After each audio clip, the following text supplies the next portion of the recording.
Hey everybody, I'm Steve Moore. And I'm Mark Castleman.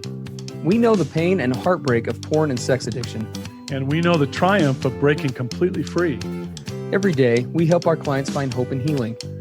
Join us in the fight to take back your life, your marriage, and be stronger than ever.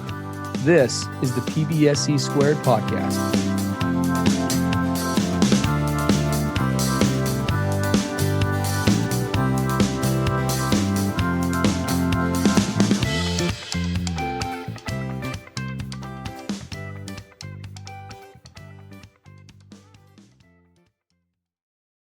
Welcome, everybody, to episode 277 of the PBSE Podcast. It's great to be with you. I'm Steve Moore. Here with me is Mark Castleman, and we have got a good topic to cover today that comes from actually an addict, and I think it's actually nice that a question like this came from an addict. I think more often when this topic comes up in our office or in Dare to Connect, it's probably more from a partner.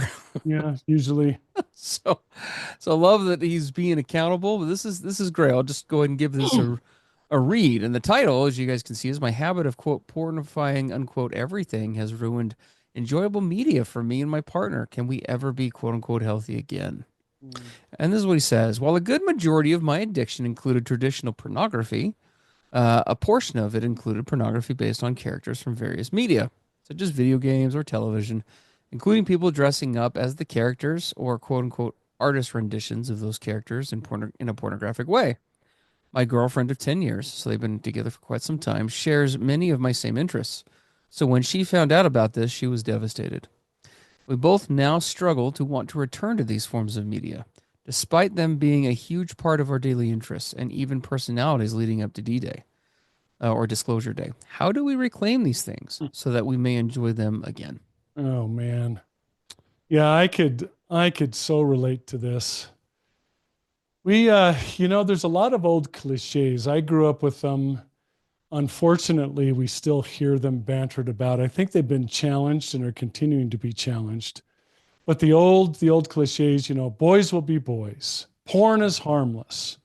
Right? It's not a big deal. It just is what it is.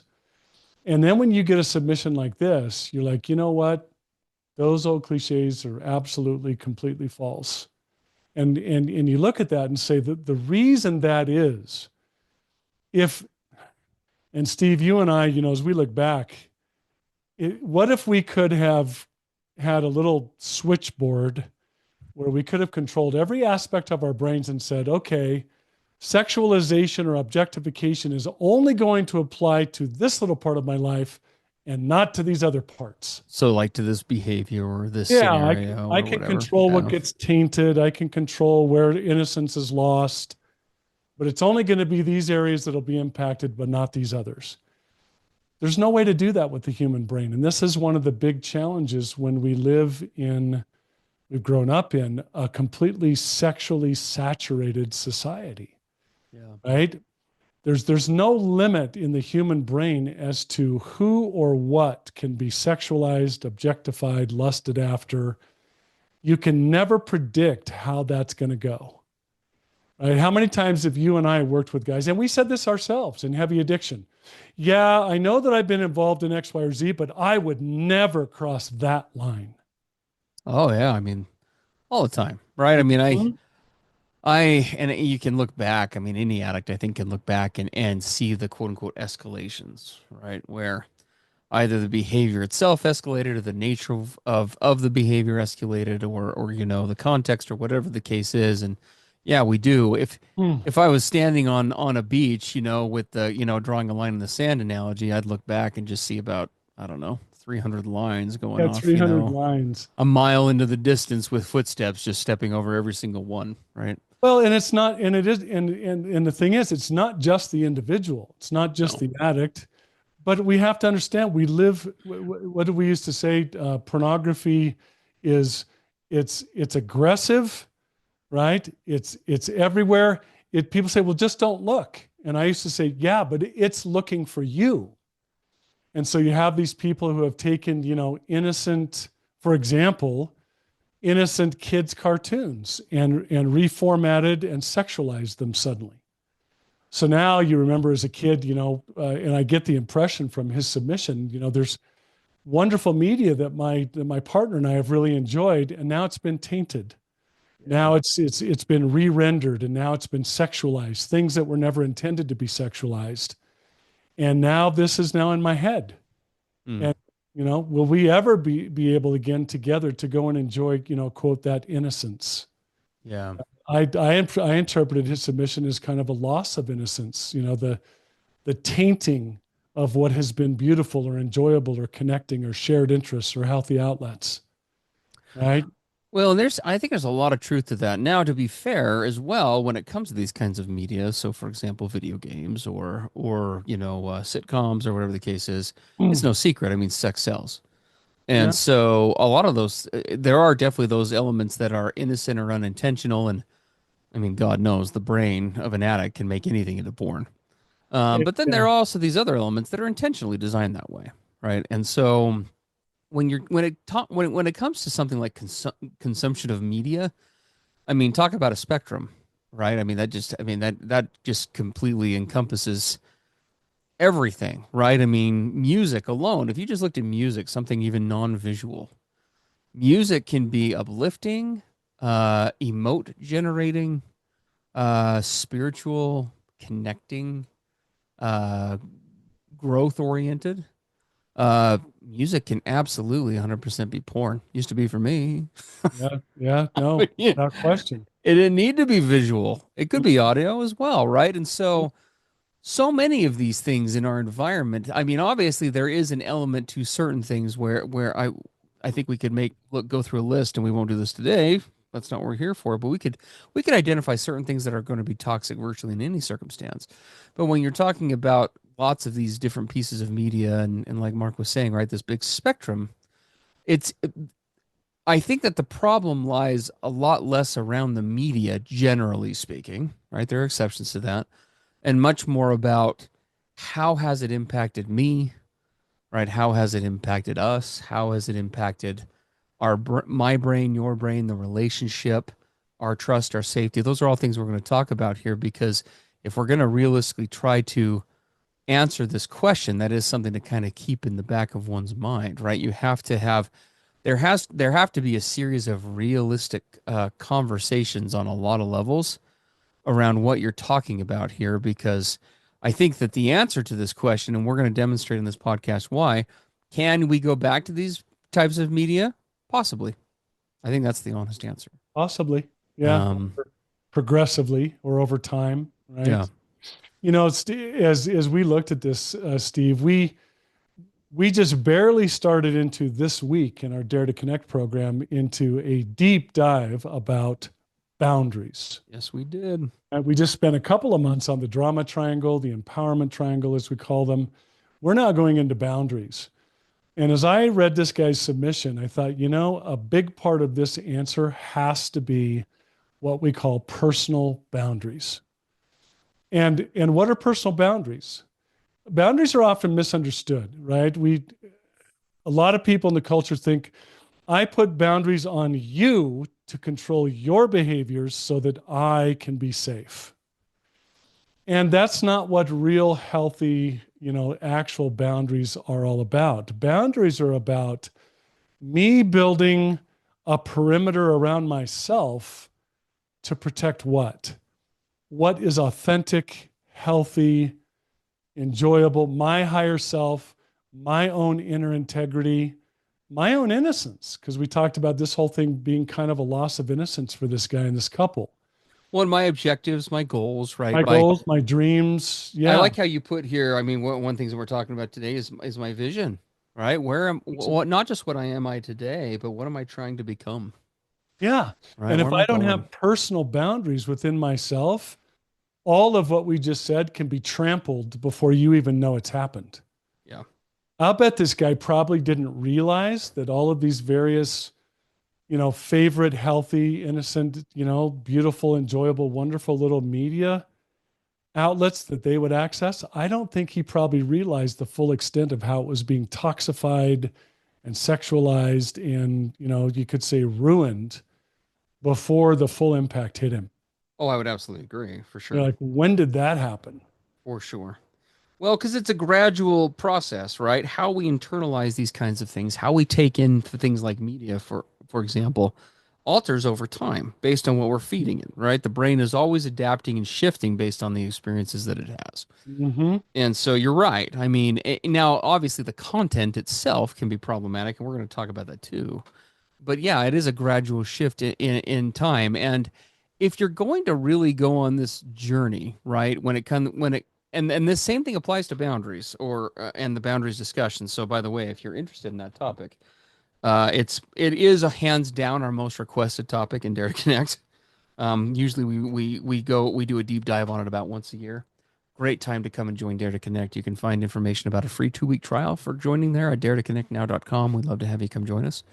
Um, but as you look at this, I think there are multiple factors to consider. And the first thing that comes to mind for me, and I'm speaking from personal experience here, so we're gonna as we go through this, I'll probably use myself as an example. Like people who attend Dare to Connect, hell, if you're watching this podcast on YouTube, because we do have a YouTube channel, some of our more adept watchers will notice that there is an Xbox Series X sitting over there in the background.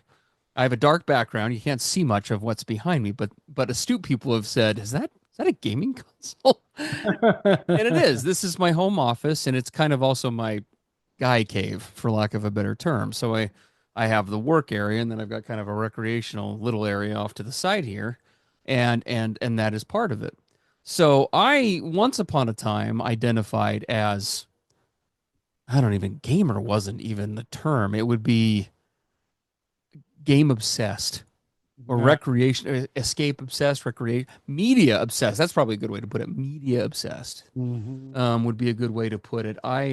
There was a time where, for any of you who game at all, Call of Duty, for example, almost cost me getting my graduate degree done. Mm. It almost cost me getting licensed as a therapist. Like, I mean, I was really in deep there for a while, and that correlated deeply with my addiction in the sexual realm. In fact, those two addictions for a time actually began to become intertwined, much like what this guy is describing. They often do. Right. And the very and a very common thing. And so the obvious question is, well, okay, Steve, you say all the time on here you're sober for over 10 years. There's an Xbox sitting back there. What the hell is that doing there? The answer to that is we're going to go through this. It was a multi-step journey, and it was a journey, to be honest with you, that I didn't anticipate would end with having an Xbox there. Because my wife is probably the kindest woman I have ever met. I can say that without reserve. She is the kindest woman I've ever met. I have heard her threaten physical violence twice. Once at the highway patrol, because she hates the highway patrol. She hates being ticketed. The other one, and that one was more facetious. It's not really real. The other one is when she threatened to smash my video game console with a hammer almost 15 years ago. These are the only times I've ever heard her actually vocalize that kind of talk. She used to hate video games that much, that she really had fantasies about doing that. And when it came to, so I think the first thing that you have to do in a journey like this, if we're going to answer this question and kind of get into it, if you're going to even look at the potential for bringing back certain types of media into your realm, the first thing you have to understand, you have to do is get sober or get distance from it, because that's going to be the first step to answering any of the other questions. Okay. I agree. Yeah. We follow a mantra based on a quote from John Candy from Cool Runnings in the program that fits a lot of scenarios, including this one. If you're not enough without something, you're never going to be enough with something. It's a great way of defining this term codependency that gets thrown around from time to time. And that was the first step for me. When I first got rid of video games, first of all, I did it under duress. I didn't do it, full disclosure, willingly. But I got to a point where they were having so many consequences on my life that I literally had to go through like a break. I was having like an adulterous relationship with my Xbox. Like, we tried to break up multiple times. I bought and sold an Xbox 3 different times Oh, in the wow. beginning part of recovery. I'd get rid of it, then I got it back again, then I got rid of it, then I put it away. I sent it to my sister's house, then I picked it back up and I hooked it back up. And like, there was just this but I eventually came to a point where I realized that, at least at this point in time, that thing being in my life is incompatible with where I want to go because of the trust violations, because of the safety violations, because of the brain links currently at play for me.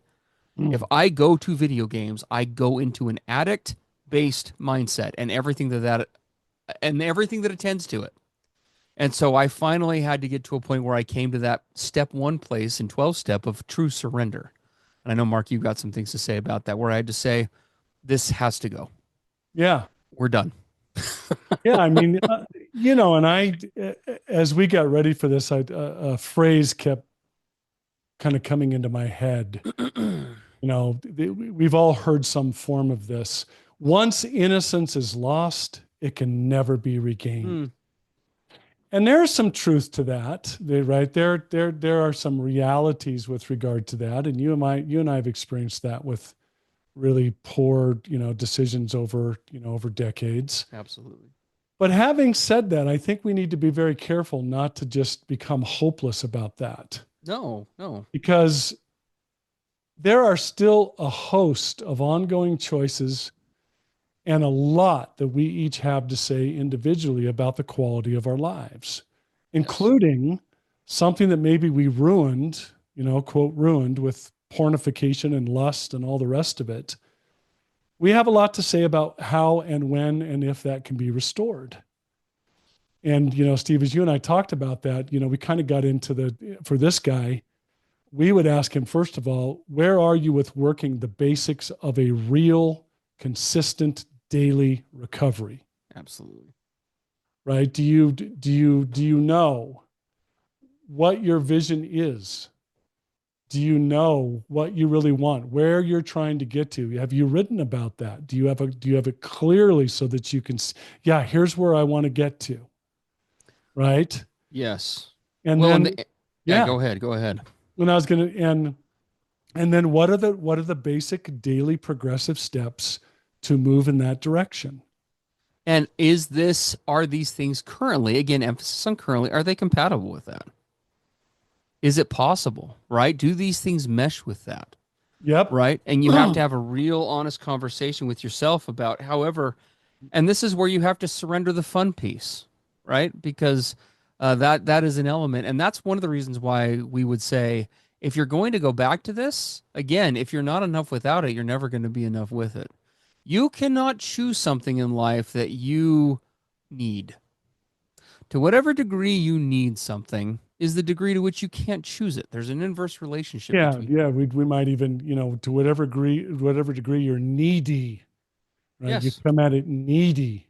I have to have this. We have every week a Sunday session with all of our addicts in recovery and Dare to Connect. And then the women also have a betrayal trauma healing session on Sundays. And last night I was with the guys and we started to talk about this very issue.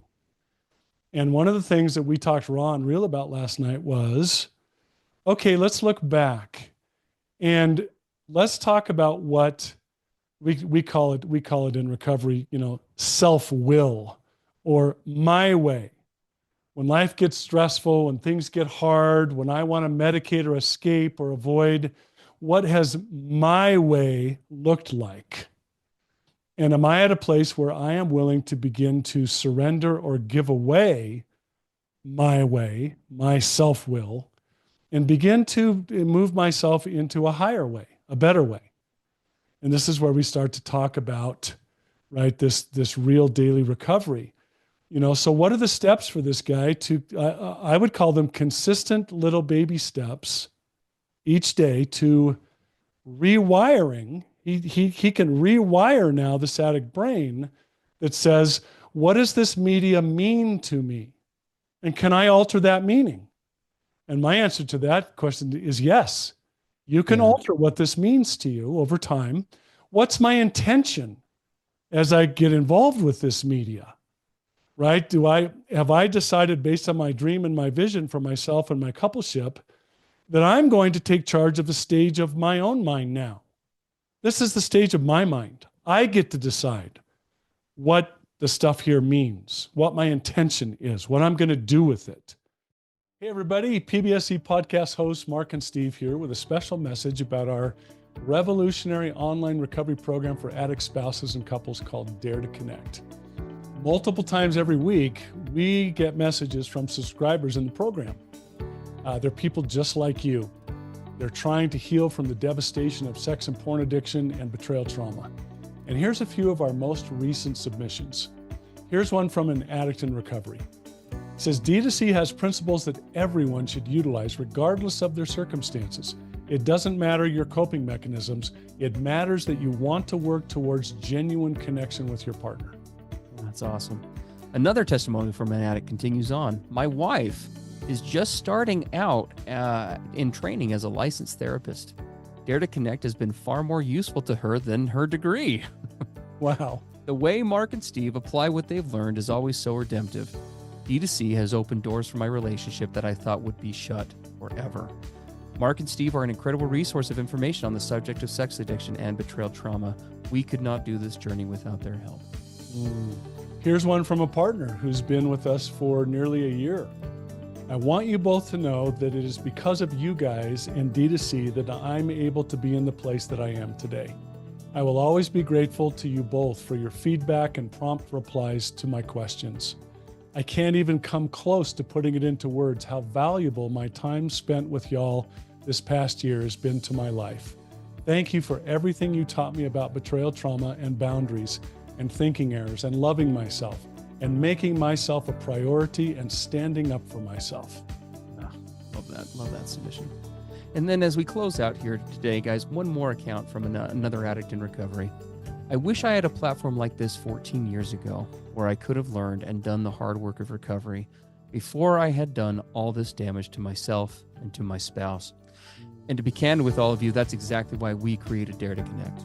Mark and I found ourselves in that place. Messages like these and the others like them, they're what Dare to Connect really is all about, guys, and why Mark and I do what we do. Whether you're an addict or a partner of an addict, and no matter where you find yourself in the recovery process, Dare to Connect can take you to the next level. Don't wait another day to catapult your recovery forward. Today is your day for change. Visit us at daretoconnectnow.com to pick up your free 2-week trial of Dare to Connect today. Well, can I throw something in there, Mark? Yeah, please do. Because I agree with everything that's being said, but I would throw out one caveat, again, speaking as a guy who's kind of had to go through this journey. Because now, somehow, not somehow, I know how we're walking you through it. I've been able to cultivate a healthy relationship with video games, which, to be honest with you, at the time, I did not think was realistically possible. And it was years before I ever picked them up again, by the way. But I think, and this is something I learned the hard way, in order for me to do what Mark is describing, I had to be realistic about, one, what are these things doing for me? And two, are there healthy, sustainable alternatives that I can pursue and become connected with first? Because again, I have to reduce the dependency on these things. Yes, you do. Right? That's part of the problem. The video games themselves, I'm just going to come out and say it. The video games themselves are not the problem. Any differently than, a deadly weapon is the issue. If we're looking at something intelligently, if I'm looking at a murder investigation, I don't take the knife and charge it with murder and hold a trial for it so I can throw it in a smelter at the end when it's found guilty. What do? I charge the person who used the knife, right? Video games are just an element. They're a factor in the environment, just like a lot of the things are that we as addicts encounter, right? They aren't inherently good or bad in many cases. How are we engaging with them? What are they doing for us? What have we tried to use them for? The definition when we talk about sexual addiction, it fits perfectly with this, does it not? Sex in of itself, what we tell our clients all the time in Dare to Connect and in our individual clinics, sex is not your problem. The way you're using sex may be a problem, but the sexuality itself is not the problem. The answer is not what Mark and I used to fantasize about, which is chopping off your favorite piece of genitalia and calling it a day. That is not the answer to sexual addiction. It's figuring out, how do I develop a healthy relationship with this? But the first thing with that is figuring, again, honest conversation. In what ways, what is this providing for me? And which of those things are healthy and sustainable and which of them are not? And is there a way to find those things in other healthier ways that are sustainable? Now, let's be clear. in what we're saying right now, please don't mistake what Steve just said as meaning, well, so pornography can be healthy as long as No. you're going to it for is right. There are certain kinds of media that are absolutely toxic, destructive, and will take you down the dark path and destroy your relationship. Let's not, Oh, for make any sure. bones about that. So we're not saying that, but we're But saying, there are lots of parts of media that have been twisted, that have been repurposed, that have been tainted, that have been, sexualized, objectified, lusted after, whatever. And we're talking about can I over time regain the beauty and the innocence and and the mutual enjoyment of those. And we're saying yes, if you start entering into this real process of recovery, being mindful, what's my intention, what's the meaning of this, what's playing on the stage of my mind, can I notice these old tendencies to sexualize and objectify and lust, and can I shift into this new meaning? Can I shift into returning to a place of innocence or healthy enjoyment? Right? Notice and shift. We talk about that a lot. Do you always have a plan when you're going to engage with media? Right? Steve, you and I talk about that all the time with our D2C guys. yeah. Like, I'll bet you had a plan when you started re-engaging with video games. Didn't you have a plan? Well, for sure, right? But again, it all began with, and again, I know we're being a little repetitive here, but if you're going to entertain, in my experience, in Steve's experience, if you're going to entertain to bringing something like this back on board, you have to learn to engage and to live in a healthy, sustainable way without it. Without it first, right? That has to In happen. addiction, we call that sobriety, right? Think of a classic example. Steve and I both worked in the substance abuse arena, and we would have alcoholics come to us and say, "Will there ever come a time where I could just have some wine at dinner? Will that ever be possible for me?" And the only way for them to travel that path to find out eventually was they had to eliminate all alcohol from their lives, period. Correct. How many times did you and I work with alcoholics trying to recover who continue to dabble in alcohol use? Well, and that right there is half the problem, right? Because again, you maintain all of those. We don't have time to go into the neurology of addiction today, but you're maintaining all of those same links and between stimulus and reward. You're not really disengaging. You're not learning how to live life on life's terms, Yep. right? If something is going to be optional for you, you have to move it out of the need category if that's even achievable. And in some cases it may not be for reasons we're going to talk about in a second, but that's step one. Yeah. Right? Now once you've done that and figured that out, then and only then can one from a sober-minded place along with their partner come together and have some real tough talk. And that's kind of where we need to go here for so at first the talk has to be with self. What has this been doing to me? And is this activity compatible with my own authenticity going forward? Right before I take back what I said a minute ago, before I even go to my partner, I have to ask myself and be real with myself, which again can only happen once you've had that sobriety piece or that detox piece from it. Now that I'm in an authentic space, now that I'm pursuing myself in better, higher ways, would I even want to bring this back in? Good question. Sometimes we skip that. Yeah, sometimes we do. Yep. Like, would I even want to have this back in my world? Maybe the answer is no. I mean, some of us think the answer is obvious, but the answer is sometimes no. Right? Now, once we've done that and we've gone through all that, then we can now have a conversation with a partner. And for example, if we're talking about video games, how have video games, for example, impacted you? How have they impacted Yeah. me? Yeah. How have they impacted us? Because it's not just a you or me, it is an us dynamic. For my wife and I, they were a huge betrayer of trust, just like other types of acting out in a compulsive manner. Right? Looking through at the realistic pros and cons. Would it be worth it to even try? Is this worth even entertaining or bringing back on board? Right? Because what is a question we need to invite this couple to ask? Is this the only way that we can enjoy time together? Correct. Are these the only alternatives, or are we operating on old paradigms?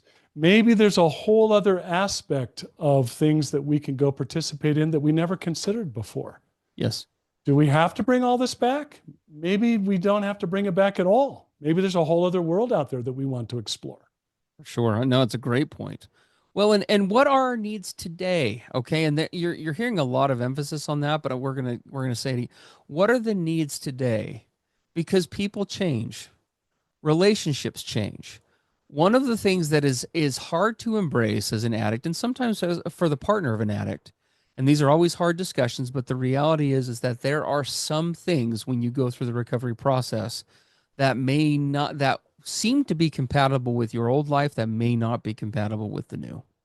That's true. Now that doesn't mean in all cases. Again, I'm a living example. You see an example. You see an Xbox back there, but in some cases that is the case, and there may be certain modification. And it's not a question again of black and white. For example, if you've had a problem with TV shows, the answer doesn't necessarily lie in, well, are we going to have a TV in our house or never watch TV again? There's a lot of shades within that, right? Mm-hmm. All over the place. And the same thing holds true for video games or anything else, right? To what level are we engaging? There's lots of different boundaries that can be put into play, but you have to ask yourself authentically, like, where are we at today and what does this relationship need? At the beginning of this relationship, when trust and safety, for example, were high, maybe certain activities, be it in the video game realm, the TV realm, or any other realm, maybe certain activities were healthy or connecting. But are we in that same place now? Are we in that same level of, are we operating within that same level of trust or safety? Are we in a better place or in a worse place? Like, and in what areas are we which, right? Do you see where this goes? Mm-hmm. Because even when you talk about something like safety, it isn't just a question of, well, I'm safe across the board or I'm unsafe. Talk to any couple in recovery. There will be certain areas for a couple in early recovery where I trust him in X, Y, and Z ways as deeply as I ever did. In these other three areas, not as far as I can throw him. Right. And so those are the kinds of things that a coupleship needs to be able to explore. Once you've gotten in touch with, again, what are the needs or wants or the authenticity of the coupleship today, then we move to theory. Okay. And that's where we ask ourselves the question, if we were to even entertain this, which no one says we are, but even if we were, what boundaries would need to be in play for such a thing to even be possible? Yeah, if we're going to attempt, right, I've got good, strong, sober time. I've not been using this at all, right? All of this is progressing great. We're doing well in a lot of areas. Let's look at whether we want to reintroduce some of this now, Yes. right? And would it be possible? Would it be possible? I'll give you an example. Used to be that we would just, for example, go to theater movies and just go because we heard they were good. We liked the preview. I never do that now, not for many years. I go to the parental websites, like Kids in Mind and others, where parents would go to see if a movie is safe for their kids to see. I go there to see if it's safe for me to see. Yeah, I do the same thing. I want to know what's in that movie, all aspects of it before I agree to go expose myself to that. Yeah. Right. So yes, I didn't say I'm never going to another theater movie ever because all I do is lust after the actresses and have a big fantasy fest when I go to a movie. So no more movies for Mark. Now I had a time where I had to disengage from movies and media and TV and Hollywood for an extended period of time just to let my brain rewire. Yeah. Just to get back on an even ground. And then I began to reintroduce it. But I said, if I'm going to reintroduce these, it can't be with the old, throw it to the wind and see what comes up, right? Because what was my old excuse? Well, if we're in the theater and it's not going well, I'll just get up and walk out.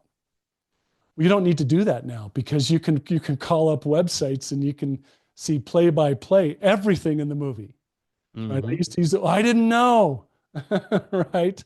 So those are the boundaries that I have in place where I carefully check stuff out before I expose myself to it. And my wife as well, because how awkward is it for a betrayed spouse to be in a movie theater and some big sex scene comes on, she knowing my history, what's it like for her to sit there in front of that scene? Right? You can tell this is a very proactive process, not a reactive process. Well, and it is also an ongoing one. And Yeah.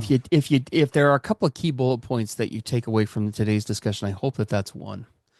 Because again, going back to, for example, my story, when my wife and I, through a series of discussions, concluded maybe we try this, the discussion and dialogue as we tried that couldn't have been more transparent, right? We took lots of little baby steps. Uh, we had a list of things that I was looking for, that she was looking for in my behavior, her feelings in regard to it, right? That we were constantly analyzing when we first kind of brought the video game thing back as an element. I'll bet that You was know? part of your daily couples check-in, wasn't it? Oh, it was its own check-in. It wasn't It was its own check-in. it wasn't even a part Let's do of anything else. the It video game warranted its own check-in. thing Yeah, because exactly. we were keeping just a razor sharp eye on it, both of us. Mhm. And I gratefully was in a serious place with my own recovery because I was acutely aware of, because it wasn't just the video games and the way that it impacted my wife. By the time I got, and I would say this to all of you guys considering something like this as well, I had been sober enough and had distanced myself enough from those old types of recreation that I was able to see clearly not just how it had impacted trust or safety, it had impacted me. I acted like a juvenile when I was playing Mhm. those games. Mhm. I was accessing in a juvenile way so much of my pleasure center and and using it as an escape and other things. It wouldn't just impact me while I was playing video games. I'd act age regressed for hours after I was done. Yes. It would Yeah. shift me into a juvenile mindset. Yep. Same here.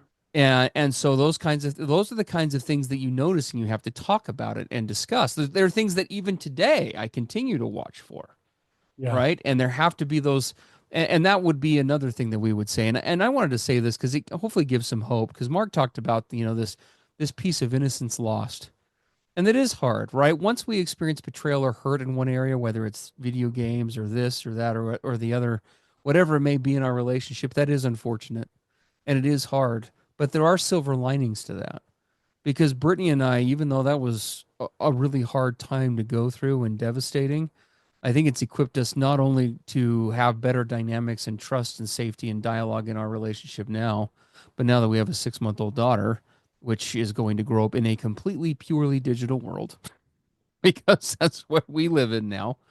It helps us to better navigate that with our kids, Yep. and with clients and across the right. There's we when it comes to certain elements, right? It's of life. There are certain things that we simply just can't take off of the table, right? And engage. We know that we live in an increasing digital age. There are lots of things that you cannot always avoid in totality.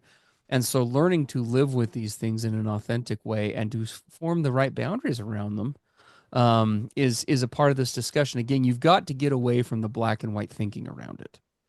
Right there, Mark gave a great example of this a minute ago, and I do the same thing. I don't go and see virtually movies ever just willy nilly. That used to just be a thing. If Brittany and I saw a movie, we'd just go see it. Oh, looks good. Let's go. Mhm. I do the same thing Mark does. I go to, I think it's commonsensemedia.com, I think is the one that I go to. But it's the same thing, right? And a lot of people would say, "Oh, that's designed for kids." It should be designed for everybody. Yeah, exactly.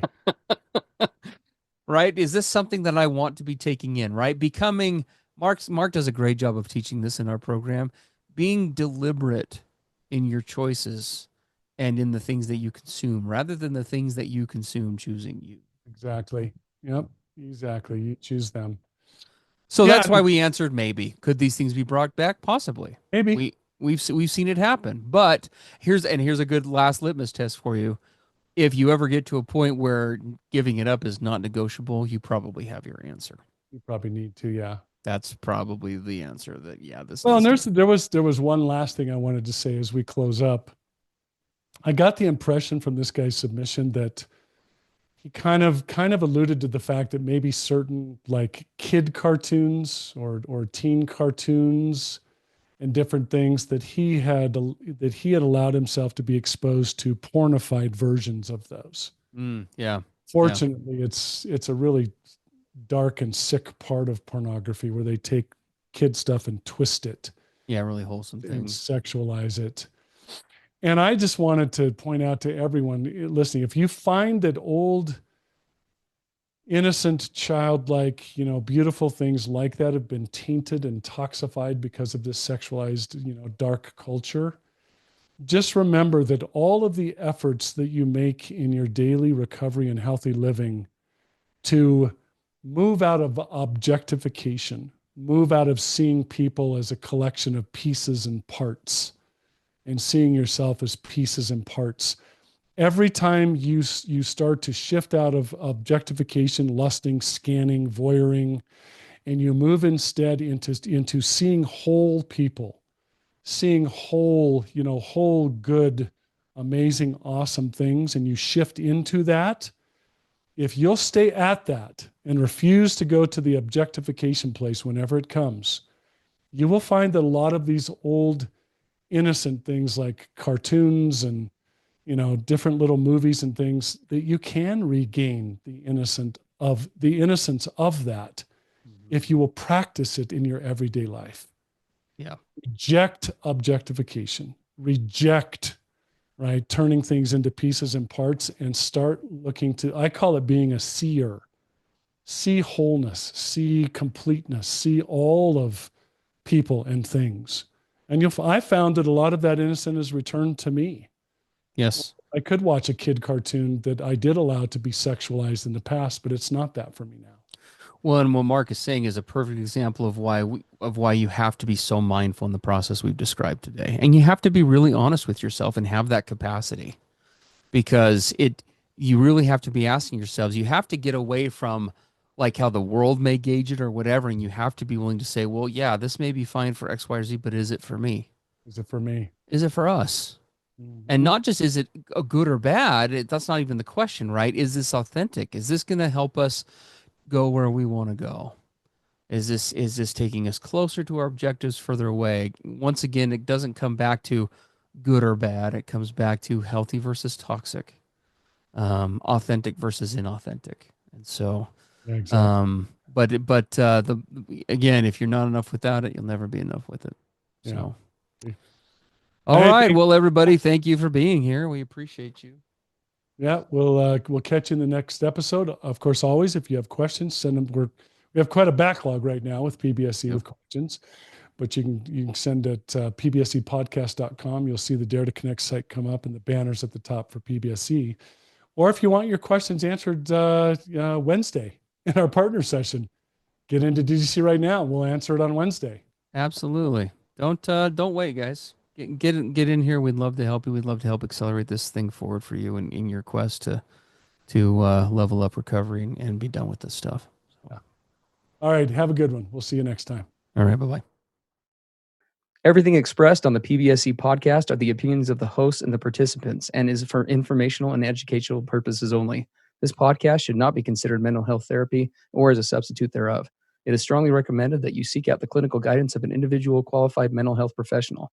If you're experiencing thoughts of suicide, self-harm, or a desire to harm others, please dial 911 or go to your nearest emergency room.